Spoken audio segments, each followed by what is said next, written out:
Alors pour Marc Exclapez, je rigole. Bonsoir, bienvenue à cette réunion publique et merci d'être présent ce soir. Je salue aussi la présence des conseillères et conseillers de quartier autour de cette table ainsi que les intervenants. Je tenais à vous faire part d'un projet de délibération du conseil d'arrondissement du 29 octobre dernier qui portait sur la modification de la charte de fonctionnement des conseils de quartier et qui confère au vice-président le statut de président.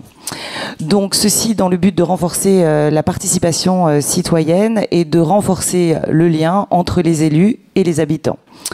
Je vais donc laisser la parole à monsieur Philippe Stellandre, qui était mon ex-vice-président et qui devient donc le président de ce conseil de quartier. Et c'est lui qui, dorénavant, animera nos réunions publiques. Je le félicite et je lui souhaite bienvenue en tant que président. Monsieur le Président.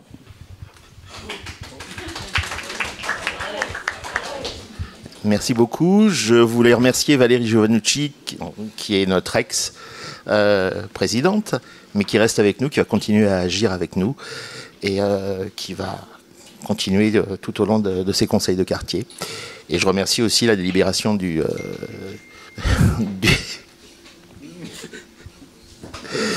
conseil d'arrondissement, donc qui a modifié les statuts pour me permettre de présenter cette réunion.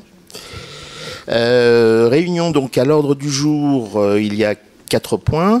La réouverture de la maison communale qui se trouve juste en face. Les équipes d'amitié, mais pour l'instant nous n'avons pas d'intervenants et pas de réponse sur leur présence.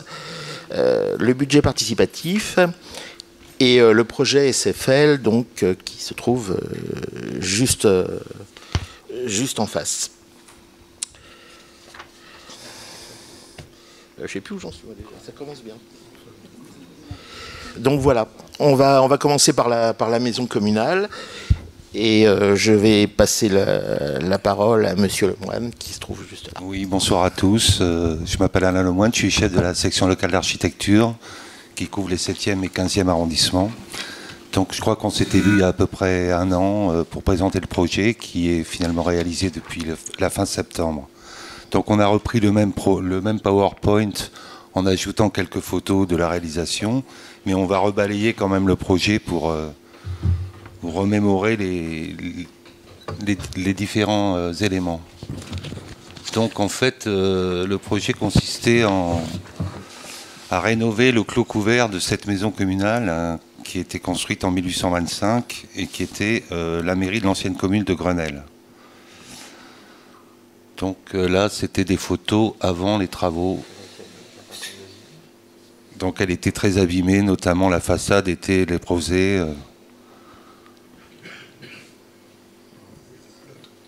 Les plâtres étaient vraiment très très abîmés. Donc finalement, le programme a consisté à revoir toute la toiture en zinc, qui est toute neuve maintenant. La remise en état des entrées principales sur les pignons est et ouest.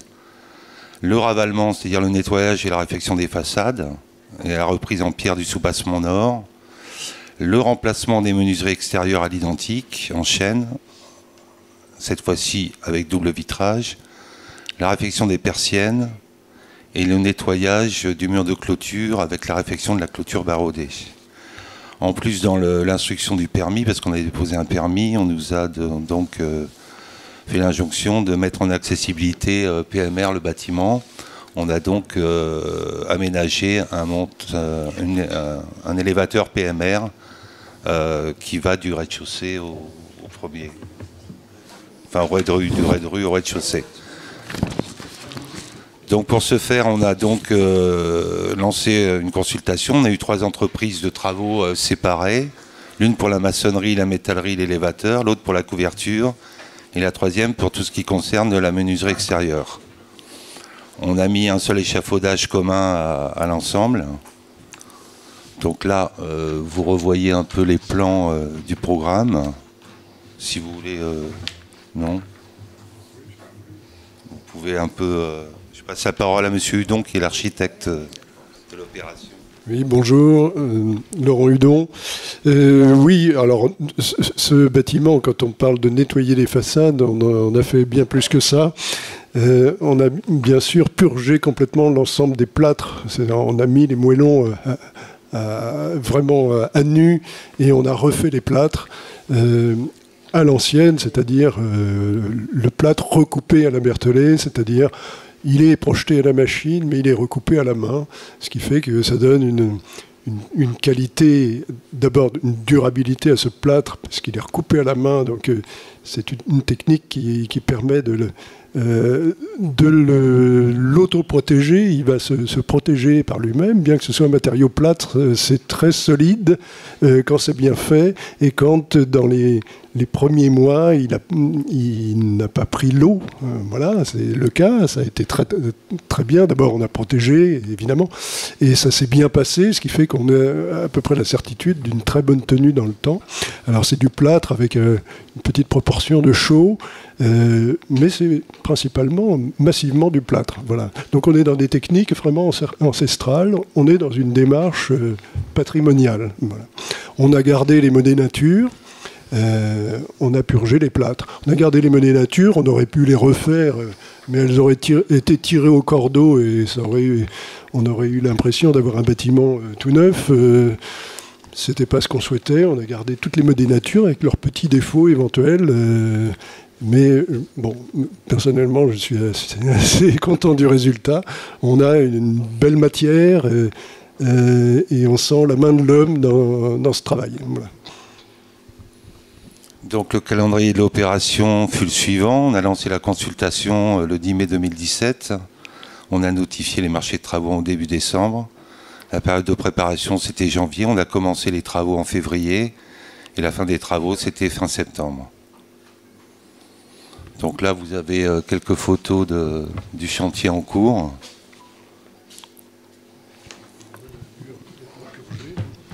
On voit là, à gauche le mur complètement purgé de son plâtre. Voilà. Donc on a gardé les monnaies nature, mais on a remis les moellons à nu. Changé les menuiseries, bien sûr, et un peu protégé les linteaux. Enfin, il y a quelques précautions à prendre. Et on a reprojeté complètement le plâtre. Je ne sais pas si on le voit, ça. On ne voit pas trop l'étape, parce que c'est une étape dans laquelle on ne prend pas trop de photos, c'est un peu salissant. On voit après la toiture rénovée, voilà, les souches de cheminée, voilà. Ça, c'est du zinc tout à fait traditionnel. Et on voit les monnaies nature, on a dégagé un peu les hauts de pilastres en pierre. Malheureusement, on ne l'a pas restitué totalement en pierre, mais on lui a donné un aspect, parce qu'ils étaient très abîmés.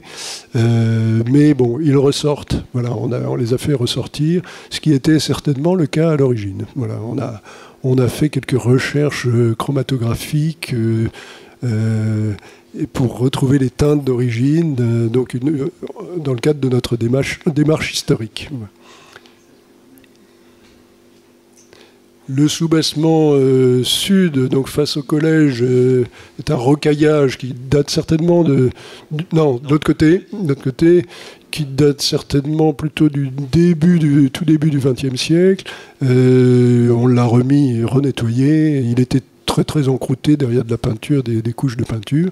Et côté nord, alors donc on peut passer à l'autre photo, on a complètement remplacé le soubassement en pierre, voilà, qui n'était certainement pas en pierre à l'origine, parce que la première maison est une maison particulière. C'est venu partiellement en pierre un peu plus tard certainement, mais évidemment on est passé d'un jardin privé à un espace public, et il fallait là certainement reconstituer quelque chose de solide sur la façade nord.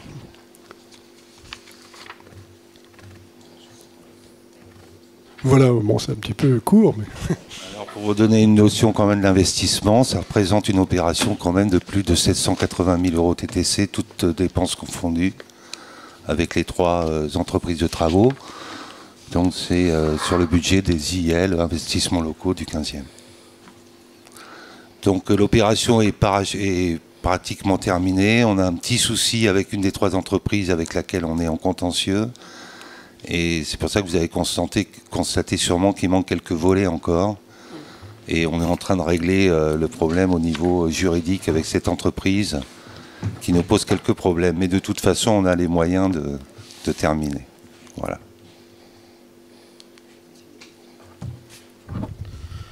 Merci pour votre présentation. Est-ce qu'il y a des questions ?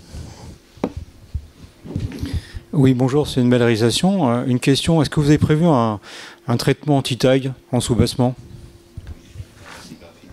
Oui, tout le sous-bassement est protégé anti-graffiti. Oui. D'autres questions ? Oui. L'anti-graffiti, ça permet de nettoyer plus facilement, mais ça n'empêche pas des vandales de venir taguer le mur. Vous voyez ? Allez-y, monsieur. Oui, deux choses.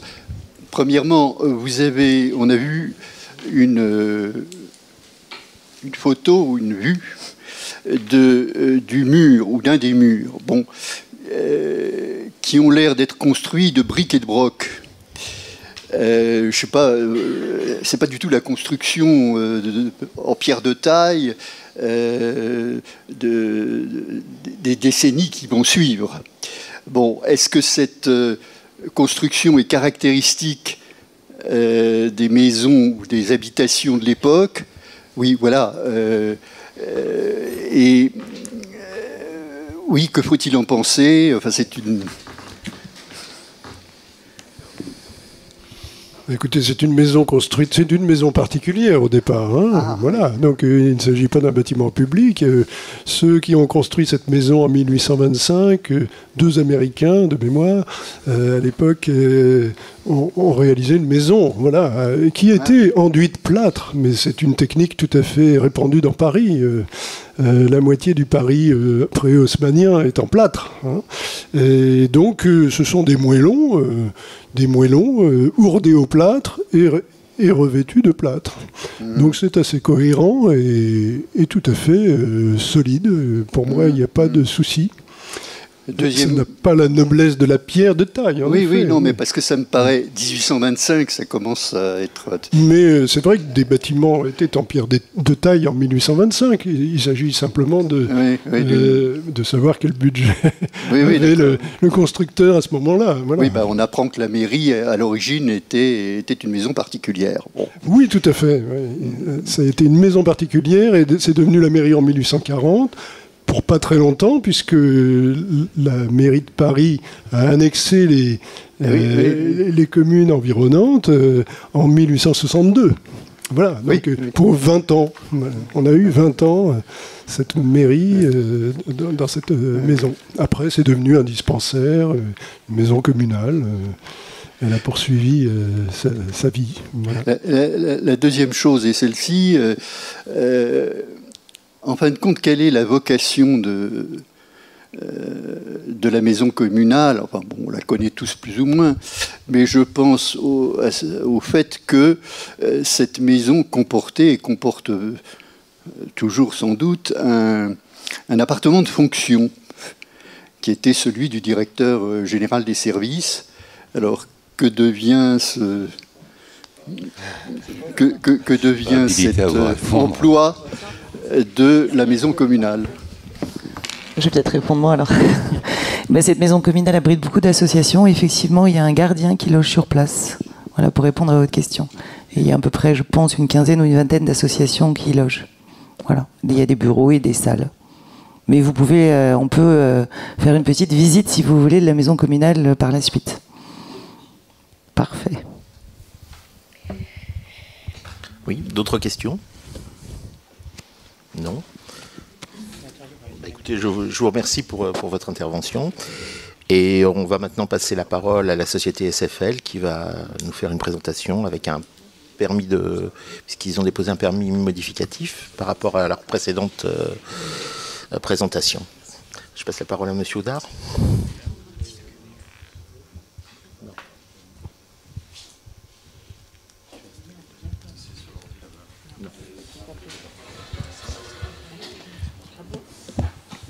Vas-y, je vais dire.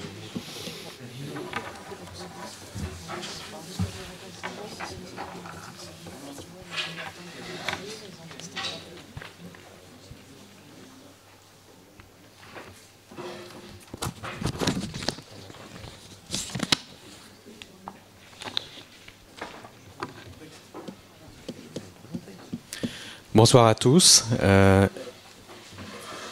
Nous démarrons donc. Je suis en charge de la technique et du développement de la société SFL, Société Foncière Lyonnaise. Nous nous sommes déjà vus plusieurs fois, pour certains d'entre vous, pour parler de ce beau projet de l'avenue Émile Zola. Et je suis accompagné d'Antoine Dupont, qui est chef de projet, entre autres, de cette opération. Voilà. Un petit peu d'avance sur l'horaire, donc l'architecte n'est pas encore là, mais nous allons démarrer. L'idée est de faire un point d'avancement sur la conception du projet, notamment du modificatif, du permis modificatif qui a été déposé, comme vous l'avez mentionné, dans lequel, vous verrez, un certain nombre d'éléments ont été pris en compte grâce à l'intercession, l'aide de la mairie du 15e, monsieur le maire notamment, et d'un certain nombre de riverains. Nous avons pu enrichir le projet. Et cette présentation sera l'occasion de faire également un point sur le chantier, le planning, l'organisation du chantier et les différentes méthodologies employées.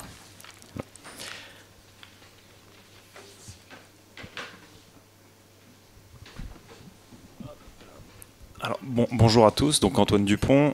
Tout d'abord, ce qu'on souhaitait vous présenter, c'est que le projet actuel, donc le projet qui est désormais déposé à la mairie de Paris, à la direction de l'urbanisme, donc en tant que PCM, est le fruit donc d'une concertation qui a eu lieu donc avec divers intervenants, des intervenants qui sont au niveau de la ville, au niveau donc de la direction de l'urbanisme, des intervenants au niveau de la mairie du 15e arrondissement, également avec donc l'association Adrez, donc l'association des riverains de l'avenue Émile Zola, et aussi avec donc les différentes copropriétés avec qui on travaille régulièrement donc autour du projet.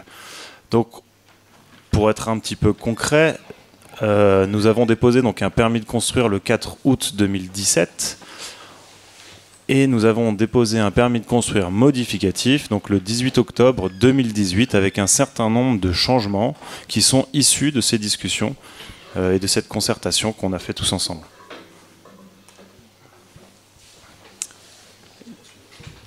Alors, Nicolas Tenvé, donc, qui est donc, directeur du développement des grands projets chez SFL, avec qui donc, je travaille sur ce projet, et Irie Martineau, notre architecte, donc, qui est donc, à l'origine de cette conception. Alors, à travers cette concertation, donc, il y a eu des évolutions dont on a commencé à parler. Donc, on va vous présenter les principales évolutions de ce projet. Il y a eu tout d'abord une modification assez importante qui s'est faite au niveau du bâtiment de connexion. Donc, si vous vous souvenez un petit peu du projet, donc il y a la réhabilitation du bâtiment existant, le bâtiment donc, qui fait 11 niveaux et qui déborde du coup sur la rue Violet et sur l'avenue Émile Zola. Et il y a la création d'un bâtiment nouveau qui est le bâtiment qu'on appelle Émile Zola, qui est le long de l'avenue. Il y a dans le projet initial une connexion qui est un bâtiment passerelle, qui est assez opaque, fermé, et qu'on est venu complètement modifier. Donc on a supprimé des niveaux de passerelle, donc c'est l'image qu'on voit en bas à droite, on a affiné cette passerelle, ça se voit sur les coupes donc, que vous voyez un petit peu au-dessus à droite. Et donc on a essayé de retranscrire un langage un petit peu différent avec une percée visuelle vers le jardin. Bon, pour apporter plus de clarté, plus de transparence et donc une meilleure visibilité du jardin.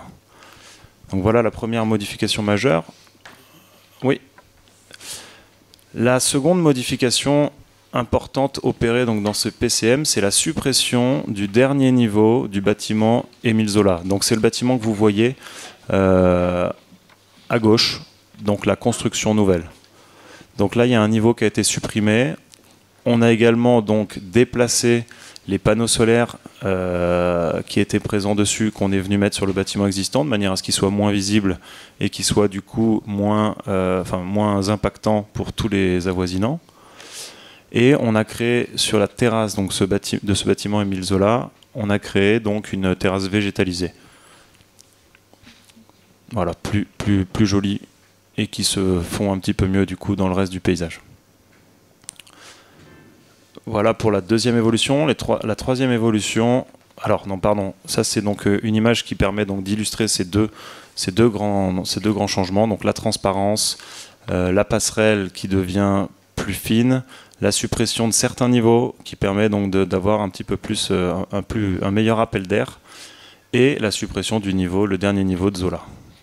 Voilà.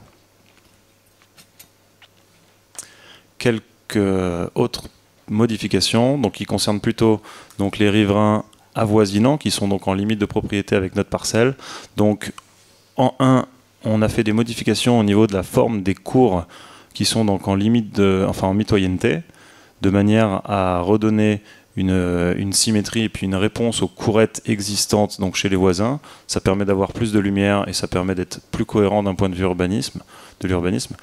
On a également reculé la façade du bâtiment qu'on vient agrandir sur la rue Violet, qui permet de donner un petit peu plus d'air également aux voisins qui sont au 60 rue Violet. Et donc le troisième élément, c'est le point 3, donc c'est le déplacement des panneaux solaires, donc qui viennent sur le bâtiment existant. Donc voici l'image un petit peu générale du projet à terme, une fois qu'il aura été réalisé. Peut-être que je vais donner la parole donc à Irié Martineau pour les questions du projet liées à l'architecture. Merci Antoine. Bonsoir à toutes et à tous. Je pense qu'un projet, pour ceux qui sont déjà venus et qu'on a déjà pu rencontrer dans les précédentes assemblées, vous pouvez voir qu'il y a quelques évolutions qui sont, comme l'expliquait Antoine, qui ont fait évoluer un peu le projet dans le bon sens. Après, évidemment, on est ouvert à toutes vos questions sur l'évolution du projet en lui-même. Ce qu'il faut savoir, c'est que, comme l'a dû le dire Antoine, je suis arrivé un petit peu en retard, je m'en excuse, mais il y a une concertation qui a été faite avec la mairie du 15e, qui nous a demandé effectivement de certaines modifications pour aller dans le sens de l'urbanité du projet et qui vont dans le sens de l'amélioration, et notamment pour l'amélioration de la vie dans le quartier. On a beaucoup discuté aussi avec la mairie de Paris, la mairie centrale. Donc toutes ces évolutions sont le fruit de ces discussions, et on continue beaucoup de discuter avec un certain nombre de riverains, notamment ce qui a été fait sur les courettes à l'arrière, en limite avec le 124 avenue Émile Zola. Donc voilà. Donc aujourd'hui, je pense qu'on est arrivé à un projet qui est une synthèse un peu de toutes les discussions qu'on a pu avoir tous ensemble à différents niveaux. Voilà. Maintenant, on est effectivement ouvert si vous avez des questions sur ces différentes évolutions et sur l'évolution du projet aujourd'hui.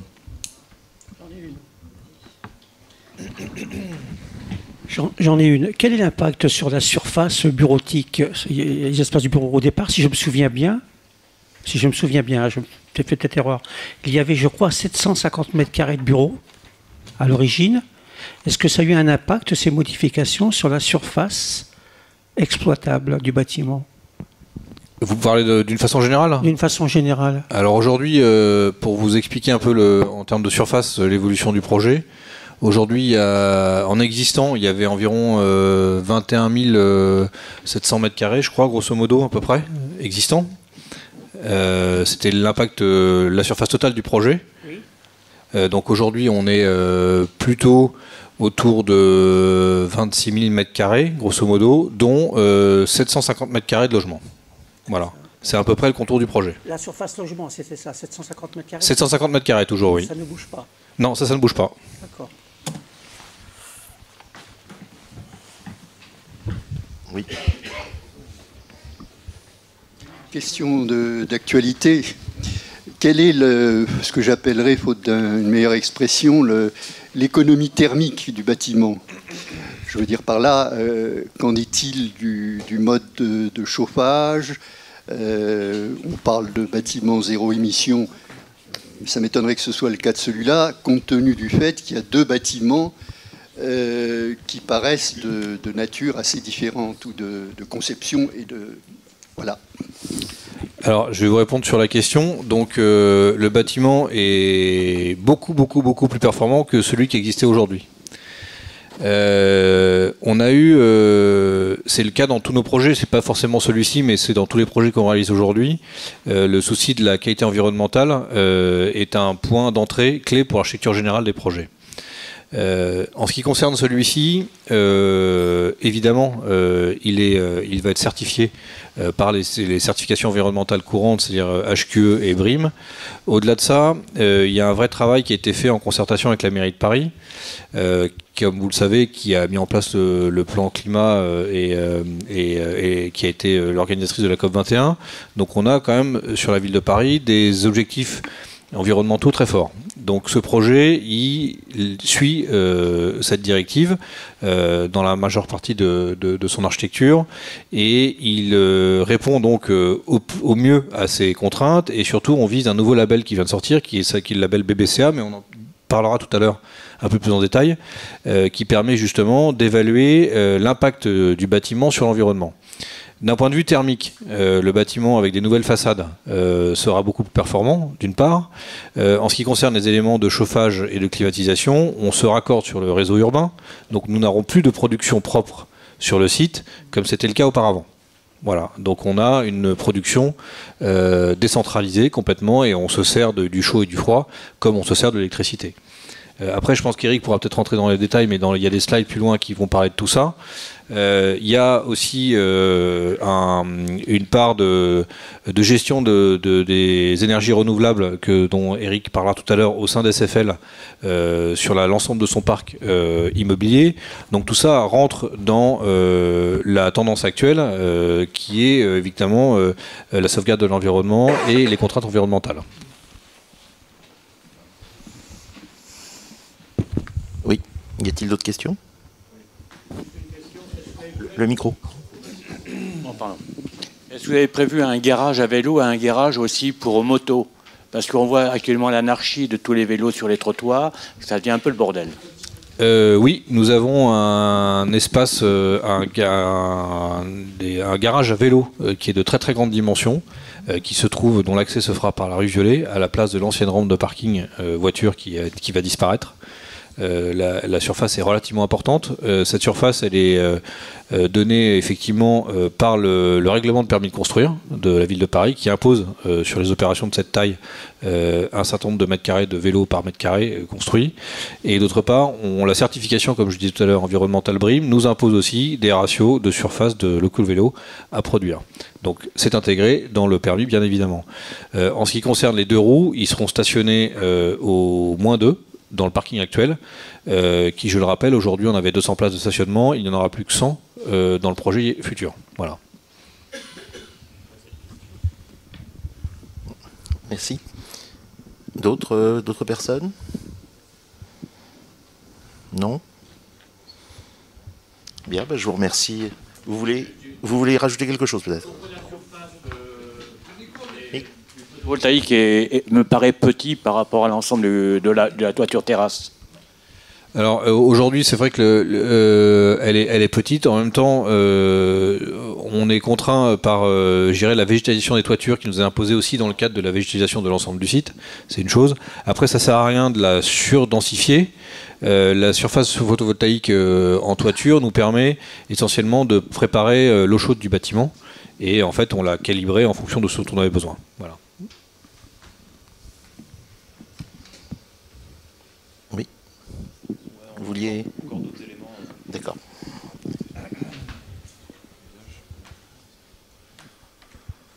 Un petit point sur les usages de ce bâtiment. Donc on a dit qu'il y avait du logement, on a parlé des bureaux. On a aussi des ambitions dans le projet sur un point particulier qui est un espace de travail collaboratif, un espace de travail partagé ou en d'autres termes un espace de coworking, voilà, qui est donc situé là. On a donc environ 450 mètres carrés d'espace de travail sur lequel n'importe qui peut s'inscrire pour venir travailler dans le bâtiment, moyennant évidemment un loyer, un petit loyer, avec un tarif préférentiel pour les habitants du 15e arrondissement. Donc l'idée, c'est que ce soit un espace pour les créateurs d'entreprises, pour les personnes qui travaillent à distance de leur société, etc. Voilà. Donc ça, c'est quelque chose qu'on fait, entre guillemets, dans le sens de l'ouverture au quartier, et de la bonne intégration de ce projet dans le quartier. Ce projet n'était pas prévu initialement. Tout à fait, c'est nouveau. Voilà, avec une entrée dédiée, des horaires d'ouverture adaptés et toute la bureautique nécessaire pour pouvoir travailler tranquillement. Voilà. Ouais. Vous avez une idée des tarifs, du coup, que vous pratiquerez? Pas encore tout à fait. C'est-à-dire qu'on est en train de... Mais à peu près, du coup, si c'est pas tout à fait. Non, non, pas encore. C'est trop tôt pour le dire. On est en train de monter un petit peu cette grille tarifaire, si on peut dire ça. Voilà. En plan, cet espace de travail, donc coworking, sera situé donc au rez-de-patio. Donc on a un jardin en fait qui est donc dans le bâtiment. C'est l'espace de travail partagé. Donc c'est la zone qui est en orange. Donc l'entrée se fera au niveau de la rue Violet par un accès indépendant et donc il y a un escalier qui plonge vers le rez-de-patio. Donc sur un espace donc de 450 m². Voilà, éclairé naturellement, bien sûr, avec toutes les conditions qui vont bien pour travailler. Les autres parties colorées donc, de l'immeuble, donc c'est au rez-de-chaussée en bleu, ce sont des zones de bureaux. En rouge, un espace donc, de cafétéria. Et au rez-de-patio, donc en orange, le coworking. En jaune, un business center, donc, qui est également ouvert au public. Pour des locations, donc on a une grande salle de conférence de 200 places et des salles de réunion qui sont possiblement donc à la disposition aussi à certaines conditions donc aux voisins, donc notamment l'école Janine Manuel ou la clinique, la maison médicale Jeanne Garnier et éventuellement pour certaines associations du 15e qui se manifesteraient directement auprès de la mairie du 15e. Le dernier espace en haut à droite, donc en rouge, est l'espace de restauration dédié à l'immeuble pour les bureaux.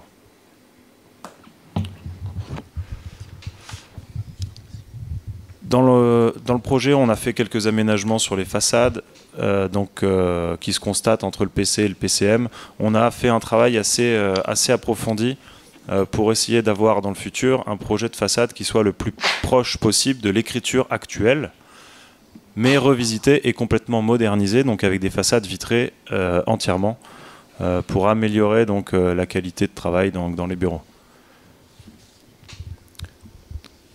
On peut faire peut-être un... Irie, si tu veux parler peut-être un petit peu du bâtiment Zola, qui est une architecture un peu particulière. Effectivement, le bâtiment Zola, il a une architecture particulière parce qu'on voulait vraiment le différencier du bâtiment existant qui a son architecture et qui est représentatif d'une époque.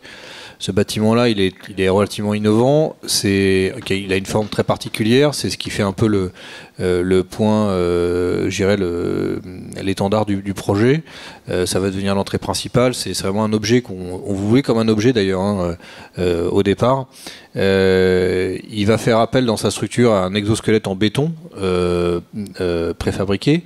C'est important ce point-là parce que dans ce qu'on évoquait tout à l'heure sur la performance environnementale, on a travaillé sur ce qu'on appelle aujourd'hui la filière sèche. C'est-à-dire on s'est posé la question de savoir comment on allait construire ce bâtiment le plus, entre guillemets, simplement possible, même si c'est pas simple, et comment on allait le gérer dans un environnement urbain très contraint, avec beaucoup d'habitations, et on s'est dit qu'une structure préfabriquée et un exosquelette serait plus facile à faire et serait moins contraignante et aurait moins de nuisances pour l'environnement que de le couler en place, ce qui aurait imposé d'avoir des camions qui viendraient toute la journée, donc des dégagements de CO2 importants, et ainsi de suite, et puis les problèmes de bouchons, de trafic, de poussière et tout. Donc cette solution nous permet de répondre en partie à la contrainte environnementale, de faire venir et de faire fabriquer dans des usines en région parisienne ou à très courte distance un certain nombre d'éléments qu'on pourrait apporter et monter et réduire ainsi la quantité de poussière ou de particules émises par le fait de couler du béton sur place. Donc ça participe, comme je disais tout à l'heure, sur une démarche environnementale forte dès la conception du projet, et ce bâtiment doit en être un exemple, et voilà, et c'est quelque chose que SFL souhaite mettre en valeur pour le futur de son patrimoine, et notamment d'être entre guillemets exemplaire sur ces sujets-là. On a abordé aussi la question de la connexion avec le bâtiment existant, dont on a parlé tout à l'heure, qu'on a voulu le plus fin possible, pour laisser cette transparence, un peu comme elle l'est aujourd'hui, et laisser vraiment l'idée juste d'un trait d'union entre le bâtiment ancien et le nouveau bâtiment. Et la Légio Maximum, c'est devenu juste une passerelle. C'était autrefois des espaces de bureaux, presque une passerelle habitée. Aujourd'hui, c'est vraiment juste un passage et juste un trait d'union entre les deux bâtiments. Un petit mot sur la partie végétale, je pense qu'on l'a déjà évoqué, c'est un projet qui nous donne cette opportunité de faire un projet paysager extraordinaire, avec des surfaces inédites dans Paris. Donc tout ça, on va le mettre en valeur, vous l'avez vu sur les toitures et vous l'avez ici en plan, l'ensemble des terrains, des espaces végétalisés à l'extérieur, qui sont très très importants, beaucoup plus importants que ceux qui existaient auparavant, et surtout beaucoup plus qualitatifs. Voilà. Donc ça fera partie de l'embellissement du quartier, ça va permettre aux utilisateurs de vivre dans un espace très agréable. On ne souhaitait pas que, comme j'ai déjà dit, que le jardin soit un élément résiduel du projet. On se dit, bah, tiens, à la fin, il faudra peut-être faire un jardin, tiens, on va mettre 3 pots et ça ira bien. Non, c'est pas ça l'idée. L'idée, c'est de travailler dès la conception sur un vrai concept architectural paysager et d'en faire vraiment un objet aussi fort que l'architecture du bâtiment. Et tout ça, ça marche ensemble. Le jardin descend vers le -1, avec le patio, les gradins qui descendent depuis l'entrée. Donc on a une vraie symbiose et avec le projet, avec l'architecture, une vraie gestion des vides et des pleins. Et tout ça, ça marche ensemble. C'est pas juste un endroit résiduel. Donc là, vraiment, ça va être pour le quartier, je pense, et pour tout le monde, un vrai plus d'avoir ce poumon vert qui continue d'exister, même après la restructuration du bâtiment. Voilà, vous avez ici avant-après. Bon, je pense que c'est assez clair. Sur les espaces verts qui seront à la fin dédiés au projet. Juste une question, le public n'aura pas accès au jardin? Je suis là. Ah, le public n'aura pas accès au jardin. C'est dommage, mais il aura accès visuellement au jardin. Ça, c'est une chose parce qu'on a travaillé sur cette transparence. Après, je laisse le maître d'ouvrage arbitrer sur le sujet. Hein. C'est pas... Moi, je suis que l'architecte. C'est quoi la superficie du jardin aussi, s'il vous plaît? Le jardin planté, donc côté on va dire devant le bâtiment existant, on a à peu près 2200 mètres carrés de jardin. Alors, il ne sera pas complètement inaccessible au public, puisque donc, on est en train de travailler avec l'école qui est juste en face, de manière à pouvoir réaliser des ateliers pédagogiques plusieurs fois par an pour des sujets de plantation, de jardinage, etc. Donc c'est quelque chose qu'on est en train de mettre en place qui n'est pas encore tout à fait... C'est pas le public. C'est pas mal, c'est vraiment beau, mais il n'y a même pas une possibilité d'avoir une allée traversante? Et non, parce qu'on ne peut pas traverser. Là. Malheureusement, l'architecture fait que c'est pas traversant. Oui, bon, c'est clair. Bon. Pas un accès au public, vous pouvez peut-être y penser, on ne sait jamais.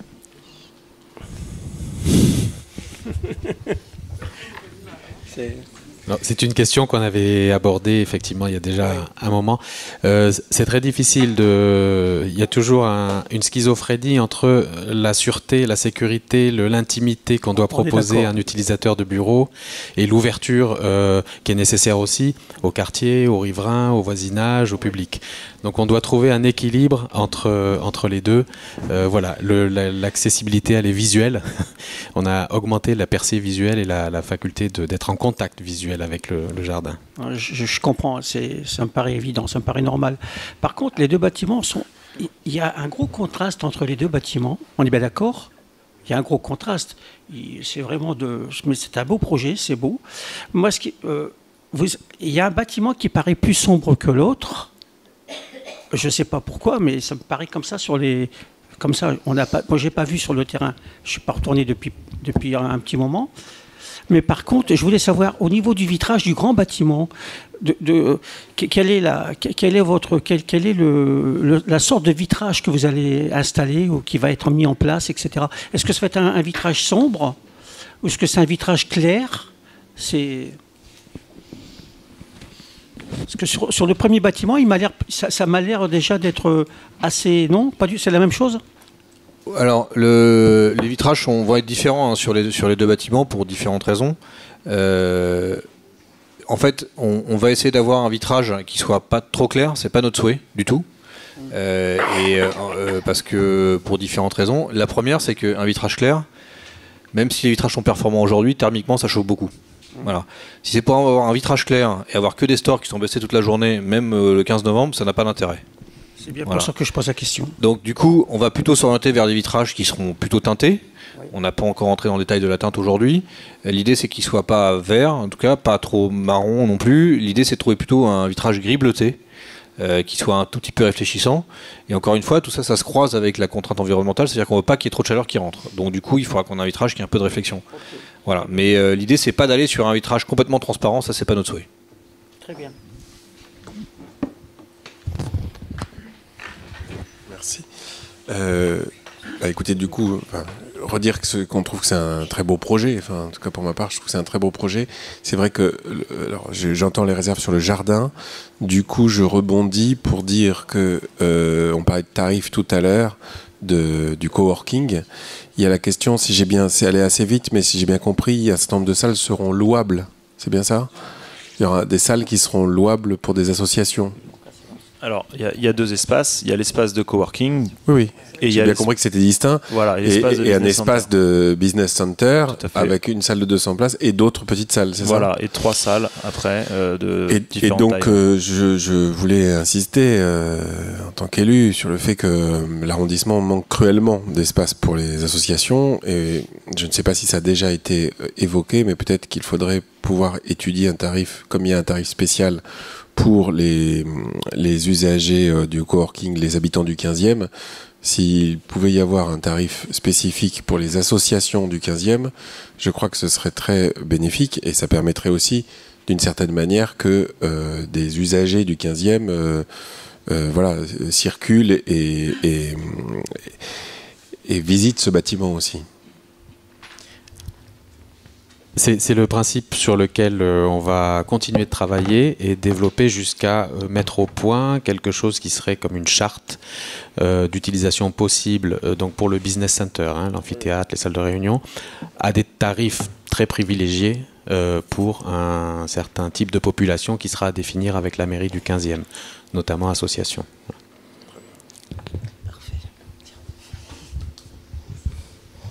D'autres personnes? Monsieur?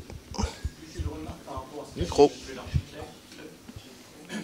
On n'a aucune vue sur le parc privatif, tant de l'avenue Émile Zola que de la rue Violet.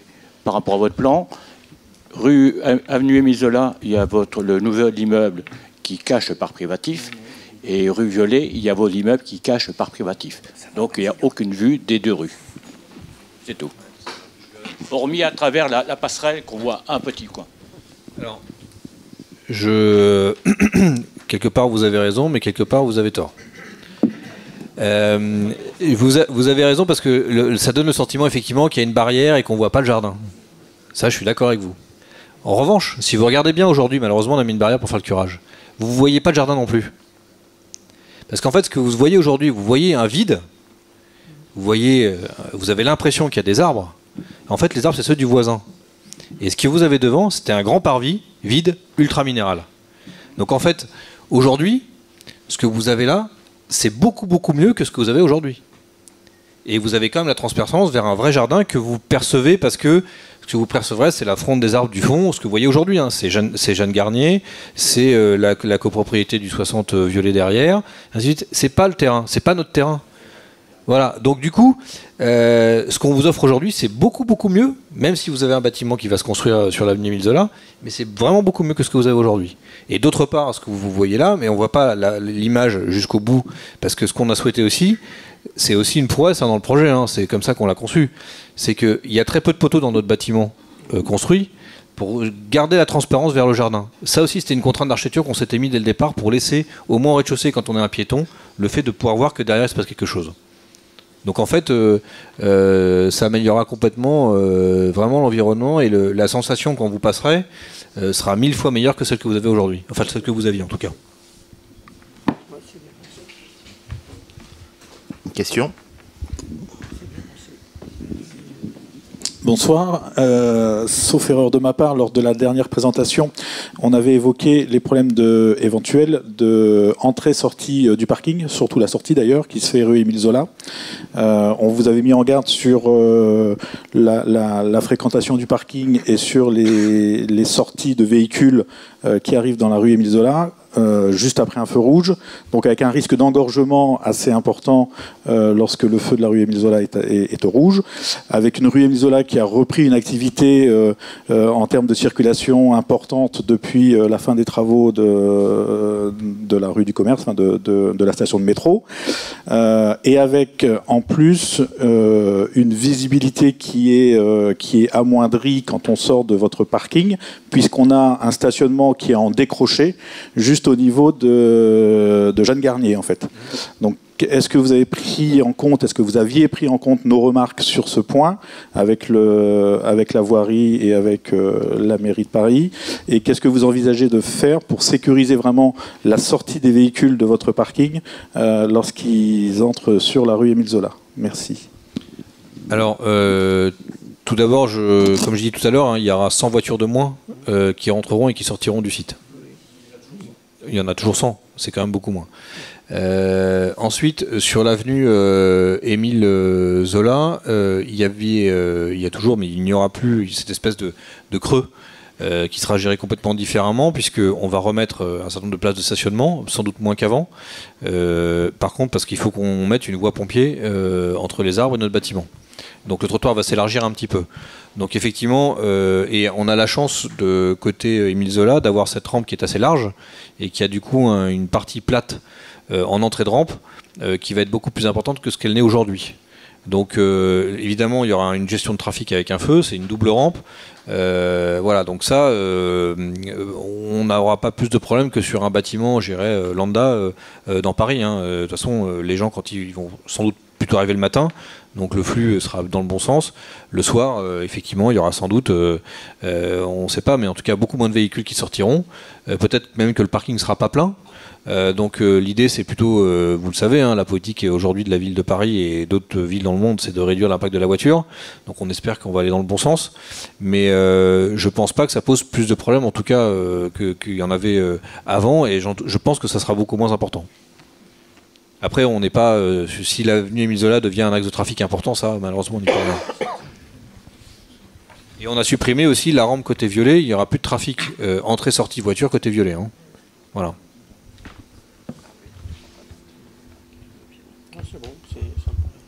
Non, plus personne?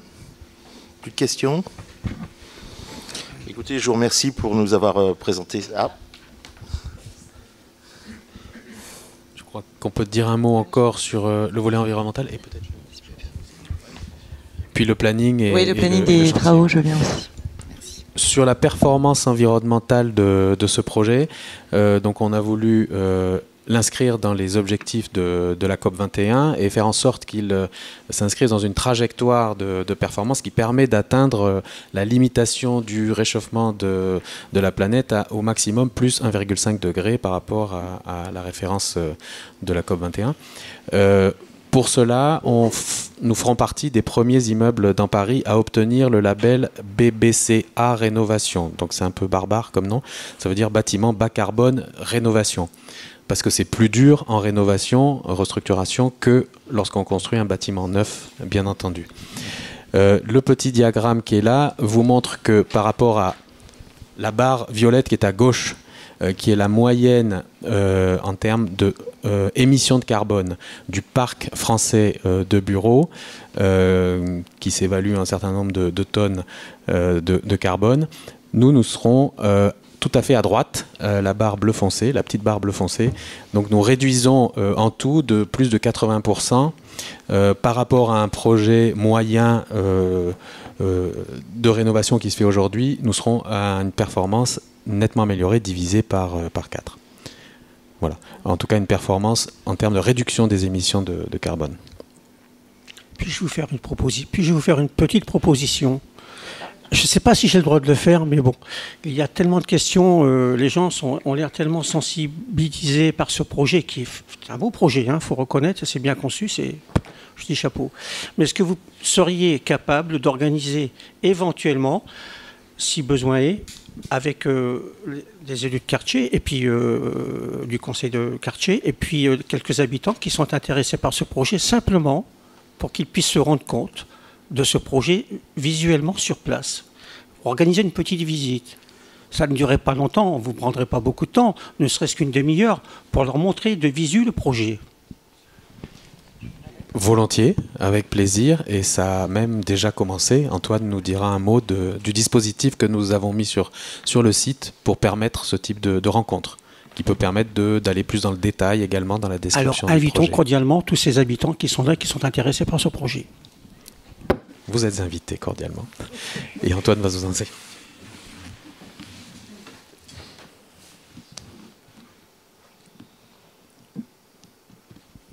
Alors, avant de parler peut-être plus précisément donc de ce qu'on essaye de mettre en place et de ce qu'on met en place ou qu'on a déjà mis en place pour communiquer sur le projet, un petit point sur le planning, puisque donc c'est un projet assez long.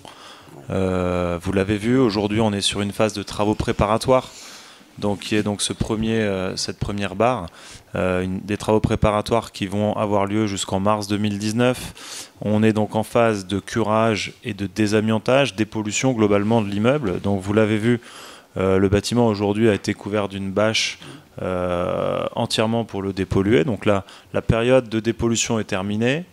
On est en train du coup de déposer les façades. Voilà, donc c'est d'ici quelques semaines, l'échafaudage sera démonté et vous pourrez voir un bâtiment nu, complètement nu, donc avec du béton et des poutres métalliques apparentes. Ensuite va arriver donc une période de chantier.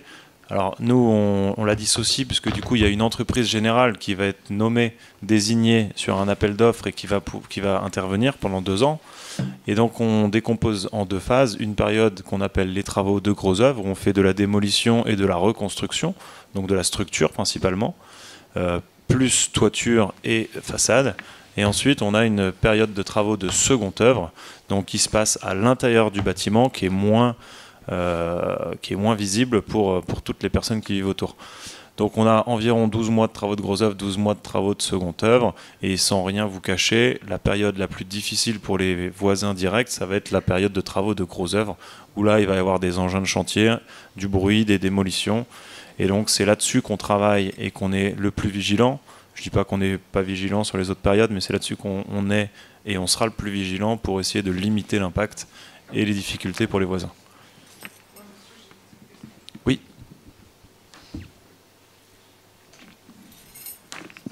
Vous avez parlé de désamiantage, n'est-ce pas?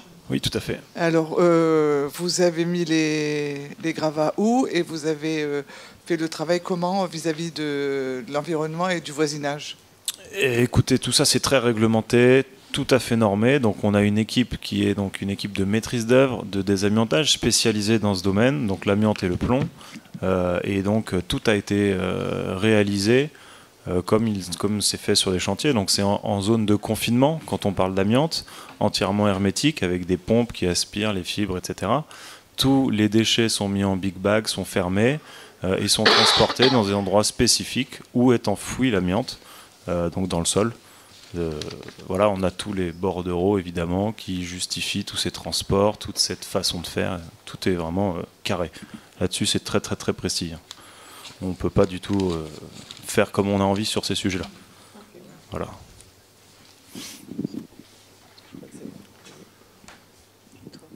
Le planning suivant permettait simplement de préciser, pendant cette période de désamiantage en fait, et de curage de l'immeuble, ce qu'on a fait. Donc là, c'était pour montrer que la barre rouge arrive en fin d'étape. Et donc du coup, on en est donc sur l'étape de dépose des façades, c'est pas très lisible. Et la flèche bleue permettait de montrer qu'on est sur la fin de cette période, donc qui arrivera donc fin février. Voilà. Un petit point sur les nuisances. On a mis en place un dispositif de contrôle donc des nuisances sonores. Donc c'est un dispositif qui a lieu à différents endroits du bâtiment, sur lequel on installe donc des capteurs qui sont en fait des micros qui permettent de capter à la fois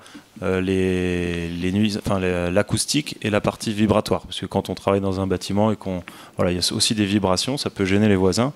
Donc on est très vigilant. C'est des éléments qui sont automatiques et qui envoient des alertes quand il y a des dépassements de seuil. Donc on est directement informé. Les responsables du chantier sont aussi directement informés et on agit sur les tâches pour limiter donc l'impact chez les voisins. Une fois qu'on a contrôlé, c'est important de maîtriser. Et donc là, on a plusieurs réponses à cette maîtrise. Donc tout d'abord, depuis cet été, on travaille plus le samedi et le dimanche évidemment, mais c'était déjà le cas. Donc comme c'est un environnement habité et que les gens se reposent le week-end, on n'a plus aucun bruit le samedi, donc le chantier est fermé de manière à ce que personne soit dérangé. Les horaires de chantier sont bien encadrés, donc on est sur du 7h30, 16h30. Donc théoriquement, il n'y a aucun bruit en dehors de ces horaires. Donc si vous entendez du bruit en dehors de ces horaires, a priori, ce n'est pas le chantier SFL. Et ensuite, donc, il y a différents procédés techniques qu'on essaye de faire évoluer quand on s'aperçoit que la nuisance est trop importante. Et on a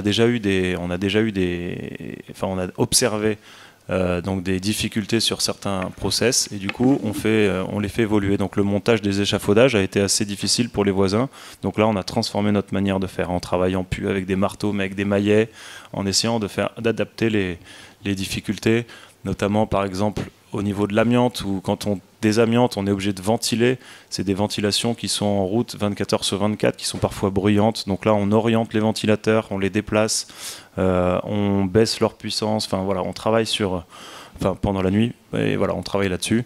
Et d'autres éléments plus spécifiques à la construction, comme le curage du flocage. Donc le flocage, c'est tout ce qui vient recouvrir les éléments métalliques pour les protéger du feu. Curer cette partie-là est quelque chose d'assez difficile. Au départ, on le faisait avec une lance à eau à forte pression. On s'est rendu compte que c'était très bruyant. Du coup, maintenant, c'est fait manuellement avec des petits appareils mécaniques, mais du coup, c'est beaucoup moins gênant. Voilà. Et si on découvre d'autres éléments susceptibles de nuire, on essaiera de trouver des solutions. Le petit plan à droite, très rapidement, c'est pour exprimer simplement que tout ce qu'on démolit, puisqu'on est en phase de démolition actuellement, tout ce qu'on démolit, on le fait sortir du bâtiment par les trémies d'ascenseur intérieurs, ce qui fait que aucun gravat ne passe par l'extérieur du bâtiment. Tout est descendu jusqu'au -1, chargé dans des camions au -1 et évacué par la rampe avenue Émile Zola.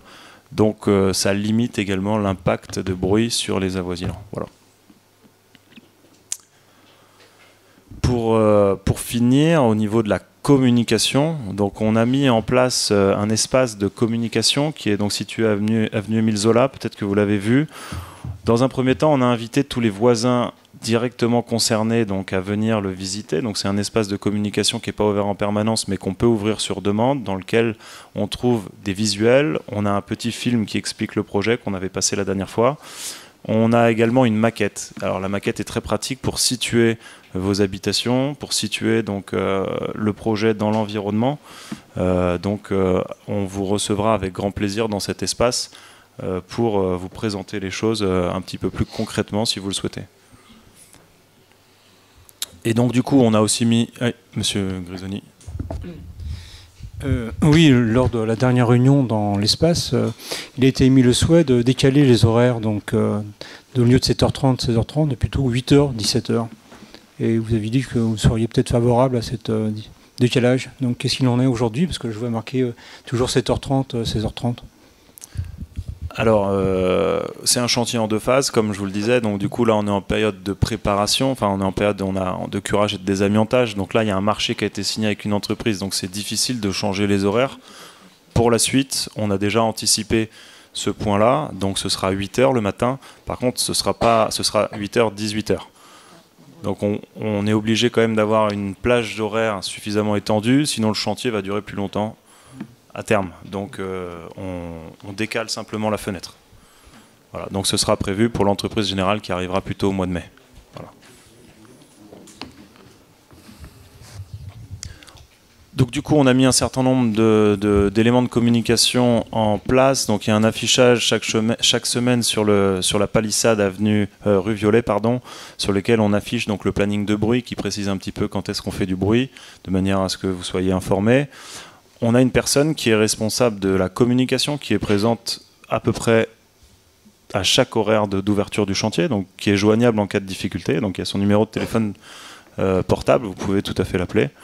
On a mis en place une boîte aux lettres, on a mis en place une diffusion d'informations via les syndics de copro, donc plutôt pour les riverains proches du site.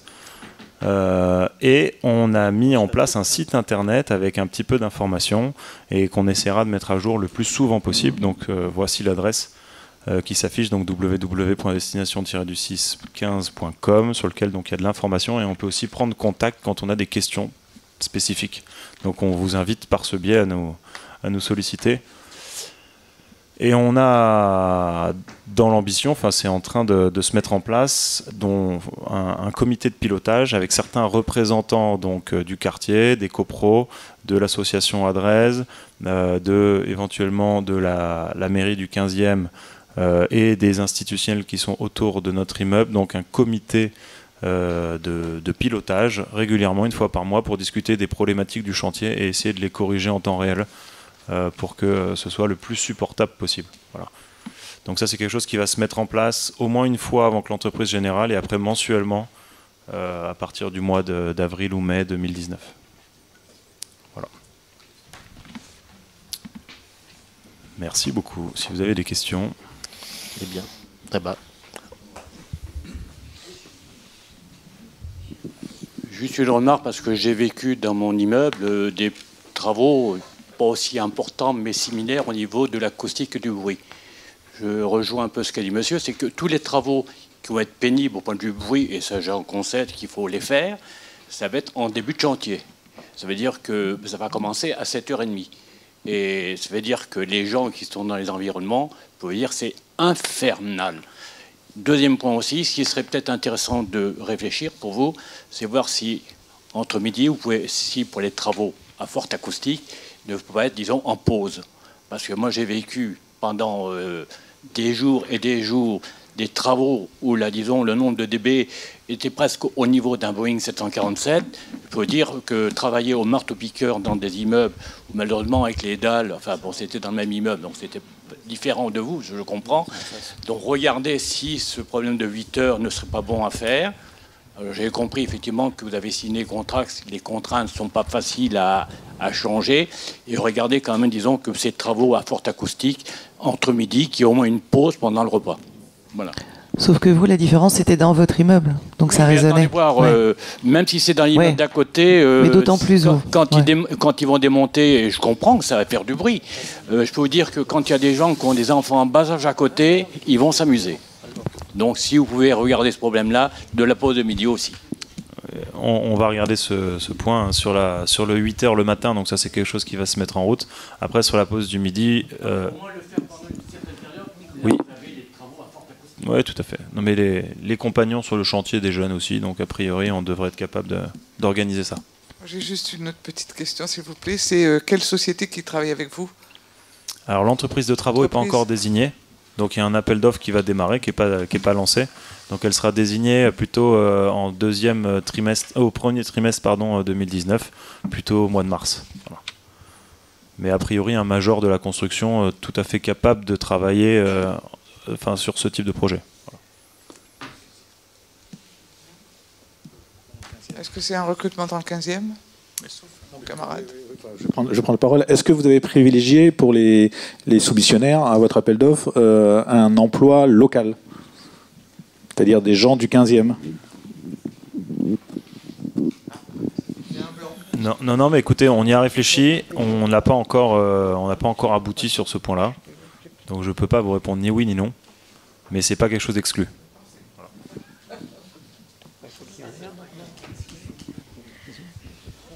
Bien. Y a-t-il d'autres personnes qui veulent s'exprimer? Non. Écoutez, je vous remercie pour ce beau projet, de nous avoir présenté ce projet.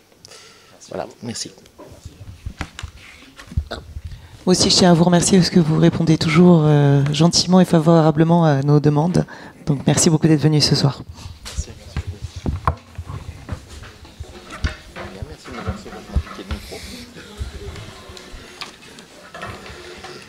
Bien, nous allons passer maintenant au point suivant, qui est le budget participatif. Donc, depuis quelques années, la mairie de Paris a mis en œuvre un budget participatif. On va peut-être attendre le PowerPoint. Merci.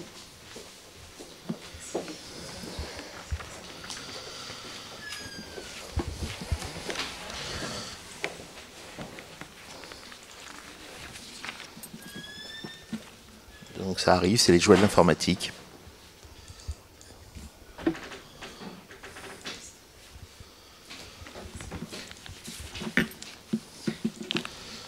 Voilà. Donc le budget participatif 2018. Donc comme je vous disais, la ville de Paris a décidé de mettre en œuvre depuis 2014 un budget participatif qui permet aux Parisiens de s'exprimer et de choisir, entre guillemets, proposer plutôt des projets, tant au niveau arrondissement qu'au niveau parisien. Ces projets doivent relever de l'intérêt général, de la compétence de la ville, du département, et des projets d'investissement, évidemment. Le budget parisien donc, est un budget d'envergure qui permet de réaliser des opérations assez importantes. Et au niveau de l'arrondissement, donc c'est des projets un petit peu plus locaux, scolaires, sportifs, localisés au niveau de l'arrondissement.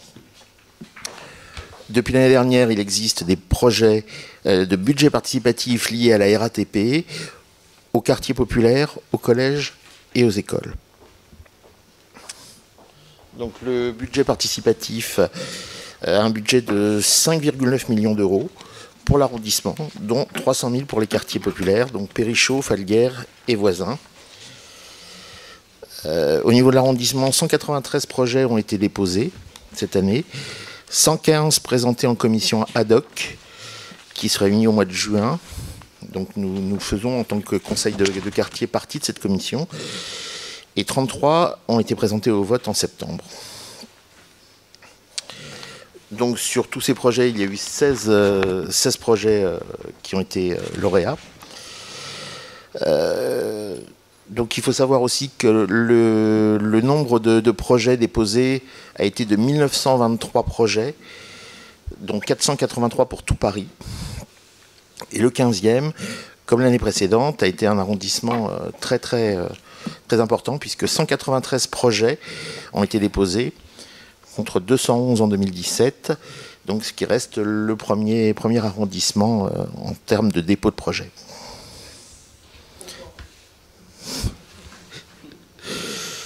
Donc le conseil de quartier a déposé un certain nombre de projets.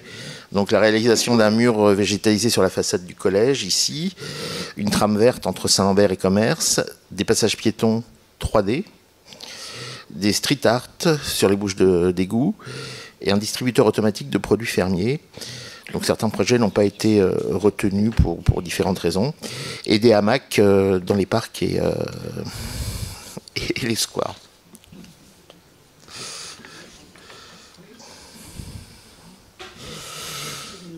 Donc en 2018, il y a eu plus de 10 000 votants. Et donc un certain nombre de projets, 16 projets ont été lauréats. Donc les voici. Poursuite du réaménagement du quartier Barque-Falguière. Nouvelle maison de santé pour le 15e. Nouvelle rue intelligente dans le 15e. Encore plus de fruits et légumes dans le 15e, évidemment. Une nouvelle halle alimentaire. Promenons nos seniors. Un premier incubateur jeune pour faire vivre leurs idées. Sport et loisirs au parc Suzanne Langlaine. Musique et mobilier pour la médiathèque Mursenard. Une vitrine de l'innovation. Rénover le gymnase sportif Rigoulot. Un mur d'escalade de Croix-Niver rénové. Et un Fab Lab à l'EN Sahama. Voilà. Un coup de neuf pour le théâtre de marionnettes. Embellir des écoles et des jeux accessibles à tous. Donc depuis quelques années, on a un certain nombre de projets qui ont été choisis dans le 15e. Donc les premiers étaient cultivés dans les écoles, kiosques pour faire la fête, trier ses déchets, des jardins sur les murs. En 2015, un mur végétalisé et des jardinières rue du Commerce qui ont déjà été réalisés. En 2016, végétaliser les trottoirs du 15e, qui sont en cours de réalisation. Livraison prévue théorique en décembre. Et en 2017, le mur d'escalade de la Croix-Nivert rénové. 18, pardon. Oui. Voilà, qui est le dernier. Micro. Le mur, il est où? En face de la poste de Joseph Luville. Micro. Voilà.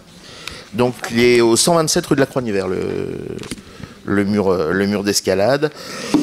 C'est un projet qui n'a pas été présenté par le conseil de quartier, mais qui a été présenté par quelqu'un de l'arrondissement. Donc, voilà.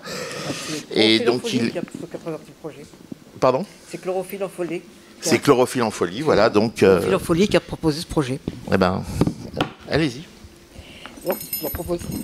Donc je répète, donc c'est Chlorophylle en folie qui a proposé ce projet, et en fait ça faisait la 4e année qu'on le proposait, et on n'a pas baissé les bras, et on est très heureux d'avoir pu obtenir ça pour 2018. 250 000 €. Oui. Mais il y a beaucoup et je précise, il y a beaucoup d'amateurs, non seulement des amateurs adultes, mais il y a aussi les amateurs des écoles avoisinantes qui ont des écoles d'escalade et qui en ont vraiment besoin parce que tout le monde ne peut pas aller à Fontainebleau. Et donc ce mur d'escalade serait orienté vers quel type de personnes ? Aussi bien tout le 15e en tant qu'adulte et famille, et tous les établissements scolaires. Je me vois très bien en train de monter à l'escalade. Les établissements scolaires, c'est vraiment déjà très organisé. Micro. En vérité, c'est un mur assez sportif. Hein. C'est un mur d'escalade. Il y a différents parcours sur un mur d'escalade. Ça va du A au B, au C, au D, au F. Enfin bref, c'est très compliqué. Hein. Et c'est pour ça que le prix de 250 000 €, ça les vaut, quoi. Parce que c'est pas évident. Hein. Il y a toute une sécurité à mettre en place et tout. La fixation et tout. Et franchement, c'est pas de la tarte. Hein.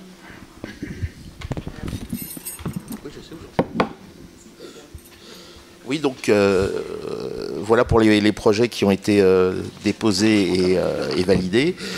Il faut savoir que le budget participatif revient bientôt, comme tous les ans. Et donc il faut commencer à réfléchir à des propositions, tant en tant qu'habitants, que nous aussi en tant que conseillers de quartier. On va essayer de réfléchir à des choses à proposer. Voilà. Y a-t-il des questions ? Non ? Bon, bah écoutez. Quelque chose à dire ? Oui, le micro. Micro. Vous parlez de maisons de santé. Vous m'entendez là ? Oui, oui. Je voulais savoir, au 12 rue Viala, la maison de santé qui existe et on dit toujours qu'elle va fermer. Alors, est-ce qu'elle fait partie des maisons de santé qui sont à créer ou à rénover? Je crois que la nouvelle maison de santé va être de ce côté-là. Et je crois que la rue Viala va fermer, effectivement. Ouais. Donc du coup, on va la mettre de ce côté-là parce qu'effectivement, il y a un manque de maisons de santé de ce côté-là.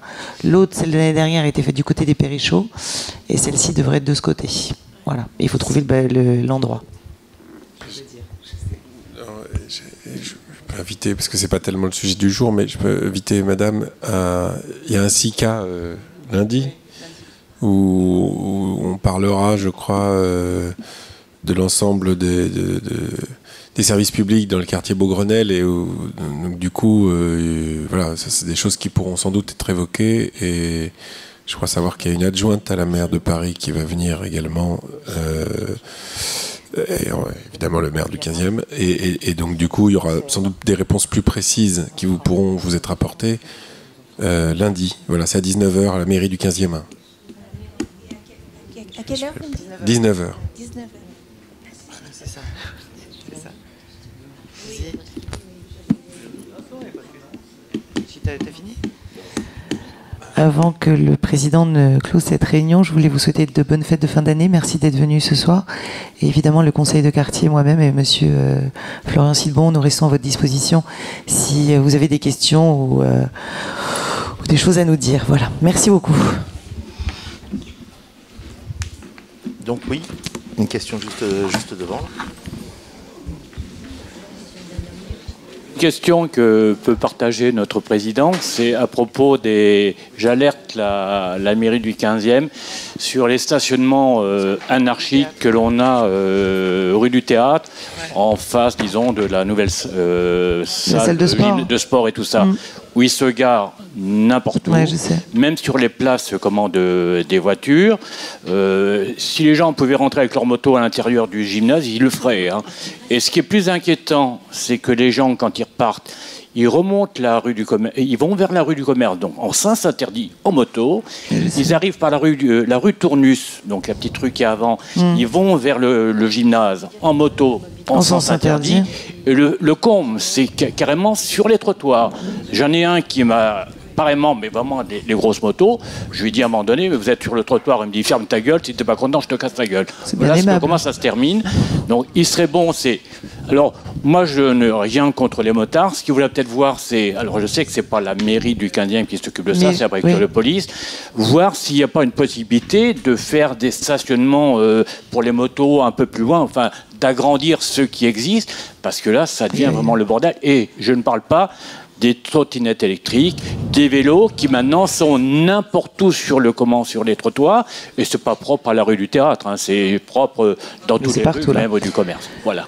Pour la rue du Théâtre, on me l'avait signalé, on m'avait fait remonter l'information et je l'ai signalé, donc normalement il devrait y avoir plus de passages. Mais j'en ai reçu aussi. Prenez votre micro, s'il vous plaît, monsieur. Non, j'habite juste au-dessus, donc oui, je peux faire des photos. Enfin, vous savez, très bien. Donc, et je crois que j'ai reçu, je ne sais pas si c'est tout à fait celle-ci, mais... je ne sais pas, parce mais, que mais de toute façon, on l'a signalé. Voilà, donc je pense qu'il va y avoir plus de passages, au moins pour les scooters qui sont mal garés. Après, les gens qui prennent les rues en sens interdit, il faut les prendre en flagrant délit. Donc, il faut qu'il y ait quelqu'un sur place. Mais pour les scooters, ne vous inquiétez pas, je l'ai bien signalé. J'abonde dans le même sens. D'abord, vous dire que c'est absolument intolérable. Hein. C'est très clair. Et la mairie de Paris et la mairie du 15e sont très clairs sur cette question-là. Vous dire qu'il y a à la fois... ça ressort pas... C'est pas que du ressort de la préfecture de police. Parce qu'il y a également la DPSP à Paris qui a été réorganisée il y a 1 an et avec vraiment une... alors, tout le monde ne le sait pas forcément, sans doute ça a été présenté ici, mais ce qu'on appelait les pervenches avant, en fait, effectivement, ça a été, avec quelques difficultés au début, mais ça s'arrange, donné à une entreprise. Mais ce qui permet, et on a fait ça parce que ça permet aux agents de la DPSP de se concentrer sur les incivilités. Et donc, il y a des bons, vraiment en pourcentage vraiment considérable, des contraventions qui n'étaient pas données avant, qui n'étaient pas mises avant, des agents de la DPSP sur tous les véhicules, par exemple, qui traînent sur les trottoirs, qui ne devraient pas être sur les trottoirs. Il y a une vraie action vigoureuse qui est mise en place depuis 1 an.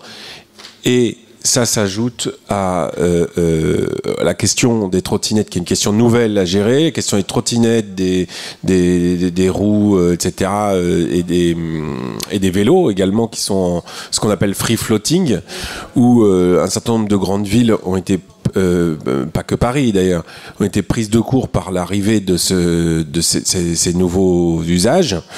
Alors, il y a des gens qui les utilisent très bien, très gentiment et très civilement, mais il y a aussi des choses qui ne sont pas possibles. C'est-à-dire qu'effectivement, on n'a pas envie de se faire renverser par une trottinette électrique et ça va très vite. Du coup, là-dessus, d'une part,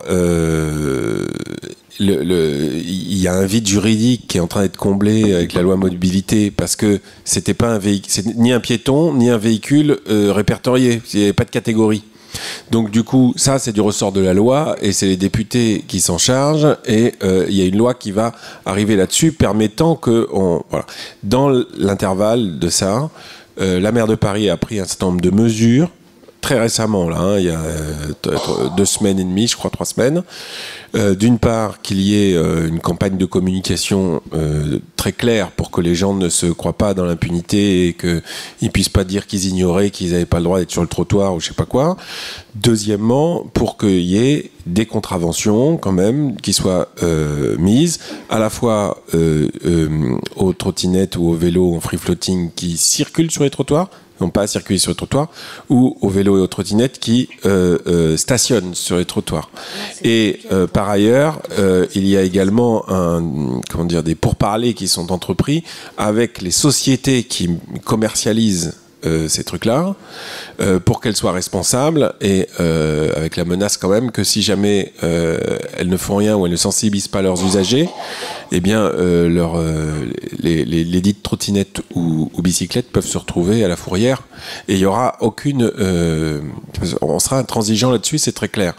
Après, c'est la loi et le vide juridique, quand il sera comblé, qui permettra d'aller plus loin. Oui, ce que je veux dire, effectivement, il y a bien des sociétés privées qui verbalisent, mais le problème, c'est qu'ils étaient en place, ils étaient en train de verbaliser des voitures. Je dis, mais et toutes ces motos-là, qu'est-ce que vous en faites? Ah, moi, je ne m'occupe pas des motos. Oui, voilà. Oui, mais c'est ce que justement ils viennent de vous expliquer. Et c'est tout à fait la DPSP que j'ai saisie, qui est la direction de la prévention, de la sécurité et de la protection. Donc c'est eux que j'ai saisis, et je vous assure, ils sont très efficaces quand ils sont saisis, et ils vont bien s'occuper de la rue Théâtre, je pense. Voilà. Une autre question?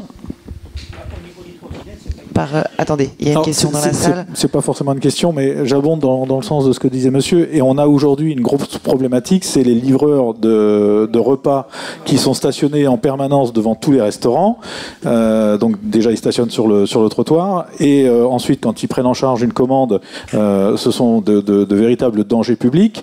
Et je ne comprends pas pourquoi aujourd'hui, on n'utilise pas plus la vidéo verbalisation pour tous ces abrutis, parce que j'appelle ça vraiment des abrutis qui roulent vraiment n'importe comment, qui grillent des feux rouges, qui remontent des sens interdits, qui grillent des stops, qui prennent des couloirs de bus ou des pistes cyclables, et qui effectivement, dès qu'on leur fait la remarque d'un minimum de respect du code de la route, vous envoient toutes les fleurs possibles et inimaginables à la figure. Donc il est vraiment urgent que la mairie de Paris et la mairie du 15e soient sensibilisées sur la remise au pas de l'ensemble des usagers de la route, que ce soit les automobilistes, les usagers des deux roues, ou même les vélos, puisqu'on a aussi des deux roues qui roulent un peu, enfin des vélos qui roulent un peu n'importe comment. Merci. Donc comme c'est un thème qui passionne, je pense que nous ferons, si les conseillers de quartier le valident, et si le président le propose surtout, un thème qui pourrait être à l'ordre du jour d'une réunion de quartier. Voilà, oui. Ce que je peux vous dire. Voilà. Moi, évidemment, on invitera la DPSP, évidemment. Je peux ajouter un truc, Valérie? Bien sûr.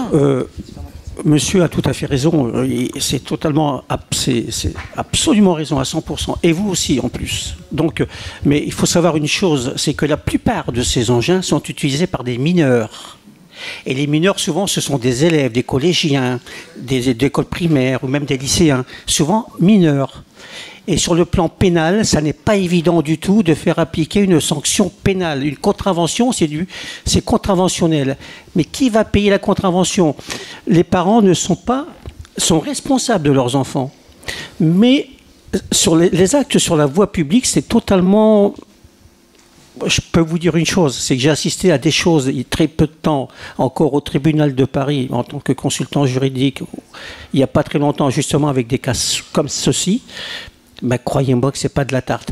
Et on n'est pas sorti du problème, et vous avez entièrement raison. Il faudrait vraiment un décret, et que ce décret puisse être intégré au code pénal. C'est-à-dire que ce soit des sanctions, même si ça concerne un enfant mineur, à partir du moment où l'enfant mineur a une identité et est rattaché à une adresse, il faudrait que les parents soient responsables. Mais pour qu'ils soient responsables, il faudrait les citer devant le tribunal, ou leur envoyer l'infraction directement à eux. Et la plupart des enfants n'ont même pas de pièce d'identité sur eux quand vous les contrôlez. Alors, c'est vraiment très compliqué. C'est gentil, ça ne fait pas partie du sujet d'aujourd'hui. Et oui, effectivement, Valérie Giovannucci va toujours, ses propositions sont toujours très intéressantes, donc elle va nous proposer un thème pour un prochain conseil de quartier. Donc, voilà. S'il n'y a plus d'autres questions, madame.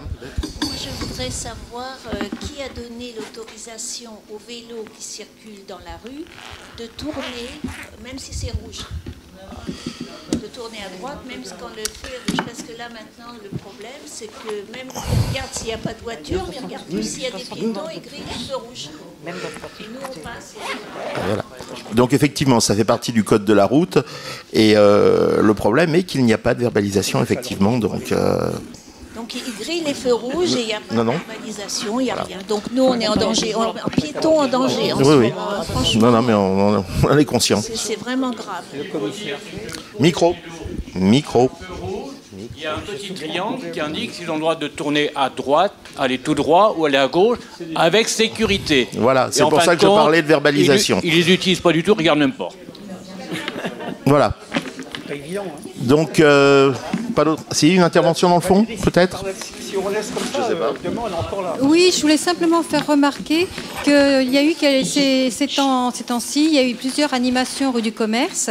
Il y a eu les animations de la braderie, il y a eu les saveurs, et dernièrement, il y a eu le Black Friday, et qu'elle n'a pas du tout été fermée à la circulation. Ce qui fait que ça a vraiment été le cauchemardesque sur les trottoirs. Et à certains endroits, par exemple au niveau du Café du Commerce, vous n'aviez même pas 70 cm. Donc un fauteuil roulant ne pouvait même pas passer. Vous avez aussi à d'autres endroits. Donc, est-ce que ce serait possible qu'il y ait des barrières au moment qu'il y ait ce genre d'animation ? Donc, il y a sûrement des solutions. Peut-être pas les bornes automatiques ou rétractables, mais il me semble que c'est la condition sine qua non, quand on fait une animation, de ne pas bloquer les trottoirs comme ça. On dit partout, le piéton, c'est l'espace, le trottoir, c'est l'espace du piéton, mais on s'aperçoit que quelquefois, entre les chantiers, les animations, c'est très très dur de circuler. Voilà, je voulais simplement faire remarquer ça. Donc les animations, ça fait partie donc de l'organisation de l'association des commerçants de la rue du Commerce. Le problème est que fermer une rue, c'est très très difficile. Ça coûte cher, il faut mobiliser énormément d'agents. Donc c'est à eux en fait d'organiser le passage, enfin de s'arranger pour qu'il n'y ait pas de problème. Concernant les terrasses de café et autres, il faut savoir qu'ils ont des autorisations, enfin, ils ont dû demander des autorisations pour installer des tables, des chaises. Donc, ils sont verbalisés régulièrement quand ils dépassent. Donc, non, je ne pensais pas aux terrasses, c'est très agréable. Je pensais, vous savez, je pense qu'il faut être très vigilant tout le temps, parce que par exemple, le café La Tour Eiffel au départ, il avait son affiche Happy Hour sur le côté, puis petit à petit, il s'est mis de plus en plus sur le trottoir. Donc pour tous, c'est comme ça, quand on ne dit rien aux gens, regardez le kiosque, il s'avance de plus en plus, et quelquefois, on est obligé d'aller les uns derrière les autres pour passer. Bon, ceci dit, le kiosque, le Place du Commerce. Donc, ceci dit, le kiosque Place du Commerce, il va être rénové en 2019, donc le problème va être réglé. Donc, surtout qu'il va être un petit peu déplacé. Donc. Mais je veux dire que c'est vraiment tout le temps, il faut être vigilant. Et quand on le fait remarquer, on se fait traiter de tous les noms d'oiseaux quand on fait remarquer. Donc, voilà. Enfin, pour les terrasses, il y a des lois et en général, ils essayent de faire attention à ne pas dépasser, justement, parce que souvent, il y a des PSP qui passent aussi. Et si jamais ils sont en infraction, ils se font fortement verbaliser quand même. Mais j'ai bien écouté ce que vous aviez dit. Effectivement, pour fermer une rue, il faut faire une demande. Donc, ils n'ont pas dû la faire, j'imagine. Oui, puis si les commerçants sont pas d'accord, à ce moment-là, il n'y a pas d'animation. Je veux dire que c'est pas, vous voyez, c'est donnant-donnant, quoi. Puis une autre, pendant que j'y suis, je voulais faire simplement une petite remarque sur les illuminations de la rue du Commerce, qui sont très très surprenantes cette année. Surtout la fameuse les fêtes grincheuses. Honnêtement, on s'en serait passé. C'est très original peut-être, mais c'est pas forcément du meilleur goût. Je vais faire une petite explication, une petite formation accélérée. Il se trouve que cette année, la société de production qui produit le film Le Grinch donc, a souhaité animer une rue dans Paris. Et donc, ils ont... Non, comme par hasard, c'est une société qui dessine le Grinch, qui se trouve dans le 15e, qui est une société française, qui s'appelle Illumination. Donc, ils ont souhaité faire une animation sur ce thème-là. Le Grinch est un personnage qui est très connu aux États-Unis, qui n'est absolument pas connu en France. Et il se trouve que le thème de ce personnage, c'est qu'il déteste Noël. Donc voilà l'explication. Et oui, là je l'échoue. Et donc voilà l'explication. Je ne cautionne pas forcément le Grinchos fête, mais voilà, c'était pour vous expliquer un petit peu un petit peu le contexte. Oui, mais c'est pas de et votre culture. deuxième chose, ça n'a pas coûté un centime à la rue du Commerce et aux commerçants. Ben, bien sûr, c'est bien pour ça que ça a Il faut été savoir fait. que les illuminations de Noël, ça coûte très cher. Donc pour une fois, ils ont voulu innover, ils ont voulu faire un petit peu plus gratuit. Bon, D'accord. voilà. Ben, c'est comme Halloween. C'est pas forcément de bon goût.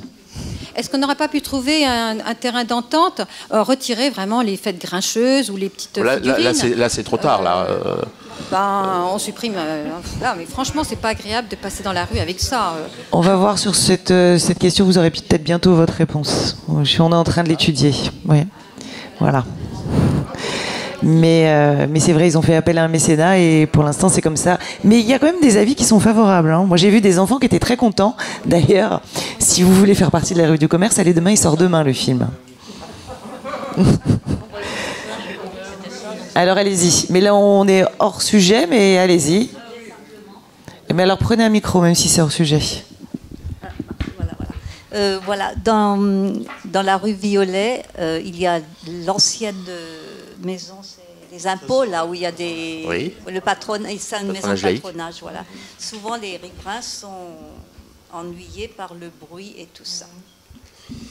Qu'est-ce qu'on peut faire le soir, la nuit, 3, 4, oui. Alors en fait, vous m'aviez démarché et comme du coup vous me démarchez plus, j'ai pensé que c'était. Enfin, vous m'avez démarché au moins il y a 2 ans, hein, facilement, 2-3 ans.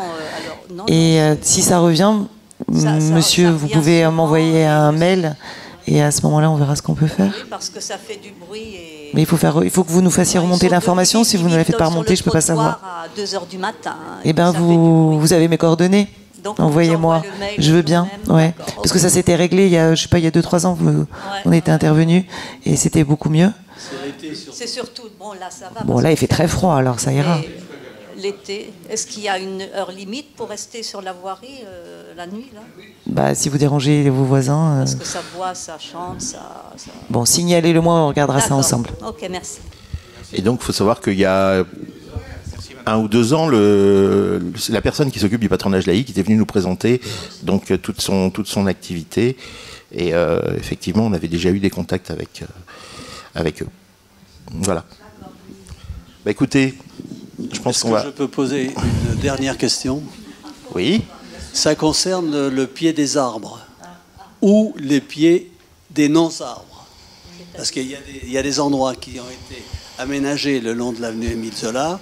Et il se trouve que depuis à peu près 6 mois, ou même 1 an, je ne sais plus, il y a un endroit à la hauteur du... Oui, rue du Théâtre, oui, il y a une espèce de... Quand il pleut, c'est une mare. Et les tables sont au ras de ce trou. Et ça fait 6 mois que c'est comme ça. Il n'y a pas d'arbres qui sont plantés là. Donc, il se trouve que c'est un projet donc, qui a été déposé suite à la rénovation de la station de métro. Bon, ici, un certain nombre de personnes connaissent mon implication au niveau de la voirie. C'est un projet qui n'a pas été présenté, qui a été fait un petit peu,